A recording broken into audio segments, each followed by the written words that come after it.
নমস্কার, আমি শুভঙ্কর মান্না। আজকের এই আলোচনায় আপনাদের সবাইকে স্বাগত। এই সমাজ, এই পৃথিবী আমাদেরকে কত কিছুই না শিক্ষা দিয়ে যায়। আমরা প্রতিদিন কত কিছুই না দেখি, কত কিছু না শুনি, কত কিছুই না অনুভব করি, এবং প্রত্যেকটা জায়গা থেকে আমরা কিছু না কিছু শিখি।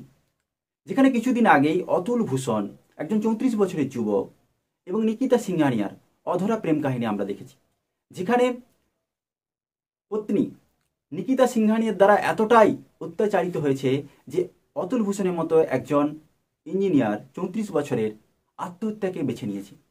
পৃথিবীতে বেঁচে থাকার জন্য যে ইচ্ছা শক্তিটুকু দরকার, সেইটুকু কোথাও না কোথাও অতুল ভূষণ হারিয়ে ফেলেছিল। আর এই ধরনের সম্পর্ক যখন ইন্টারনেটে ছড়িয়ে পড়ে, এরকম ঘটনা যখন আমরা শুনতে পাই, তখন কোথাও না কোথাও আমরা সম্পর্ক, প্রেম, বিবাহ নিয়ে একটা ভীতির সঞ্চার হয় এই সমাজের প্রত্যেকটা মানুষের মধ্যে।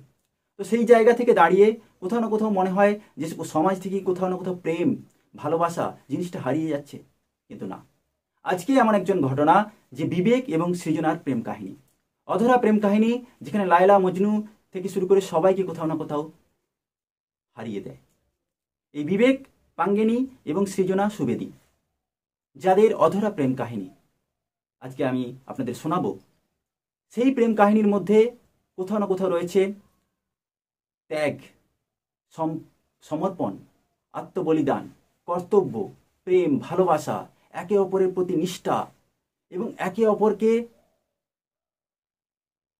বাঁচিয়ে রাখার যে একটা অদম্য ইচ্ছা শক্তি, একে অপরের প্রতি যে নিষ্পাপ ভালোবাসা, তা ফুটে উঠেছে।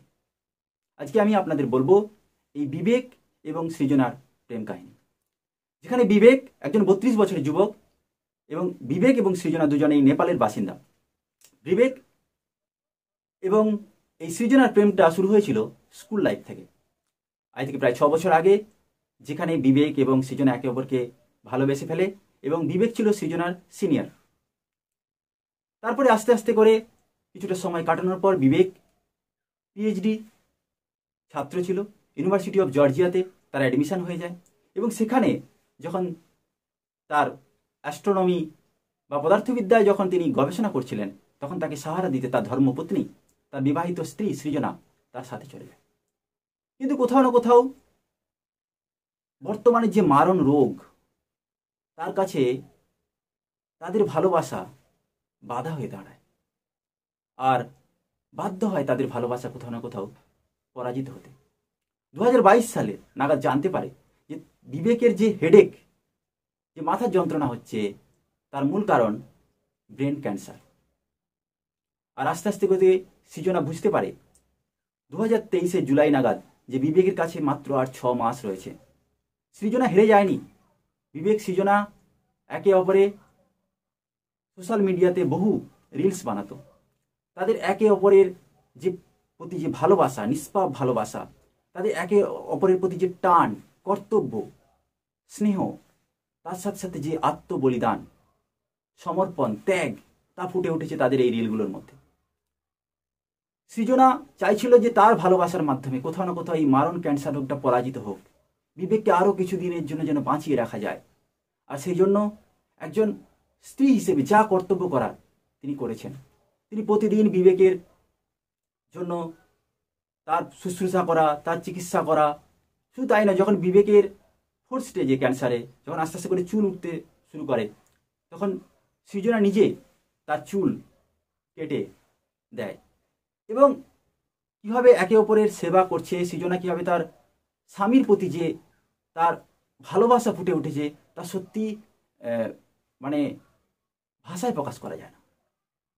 তাই এই সৃজনা আজকের দিনে দাঁড়িয়ে কোথাও না কোথাও আমাদের কাছে, এই সমাজের কাছে, লাখো লাখো মানুষের কাছে একটা প্রেরণা, যেখানে সম্পর্ক এবং আত্মবলিদান, সমর্পণের এক মানে জাগদা হওয়া দেবী, যেখানে আজকের দিনে দাঁড়িয়েও এই সমাজের কাছে একটা জলজ্যান্ত উদাহরণ হয়ে দাঁড়িয়ে থাকলো যে এই সৃজনার প্রেম কাহিনী। আজকের দিনে দাঁড়িয়ে আমাদের মনে হতে পারে সব থেকে যেটা যদি কঠিন কোনো কাজ হয়, সেটা হচ্ছে সৃজনার জন্য, কারণ বাকিটা জীবন সৃজনাকে একা কাটাতে হবে। তাই ভগবানের কাছে আমাদের প্রার্থনা যে সৃজনাকে শক্তি দিক, তাকে ভালো রাখুক। আর যেভাবে সমাজে আস্তে আস্তে করে একের পর এক ডিভোর্স, একের পর এক সম্পর্ক বিচ্ছেদের ঘটনা সমাজে ছড়িয়ে পড়ে, যা কোথাও না কোথাও সমাজকে বিষযুক্ত জায়গায় পৌঁছে দিচ্ছে। সেখান থেকে বেরিয়ে এসে এই সৃজনা এবং বিবেকের প্রেম প্রেম কাহিনীগুলো আজকের দিনে এই সমাজকে নতুন করে একে অপরকে ভালোবাসতে, একে অপরের মধ্যে প্রেমকে অমর রাখার জন্য কোথাও না কোথাও অমৃতের কাজ করবে। যাই হোক, ভগবানের কাছে প্রার্থনা করবো সৃজনাকে ভালো রাখুক, সুস্থ রাখুক এবং তাকে মনের শক্তি যোগাক। আর সৃজনা আমাদের কাছে সবসময় জন্য একটা প্রেরণা উদাহরণ হয়ে থাকুক। সাথে সাথে আপনাদের অনুরোধ করব, আপনারা সুস্থ থাকুন, ভালো থাকুন, আর আপনাদের নিজেদের সম্পর্ক প্রেম ভালোবাসার মাধ্যমে ফুটিয়ে তুলুন। ধন্যবাদ, ভালো থাকবেন।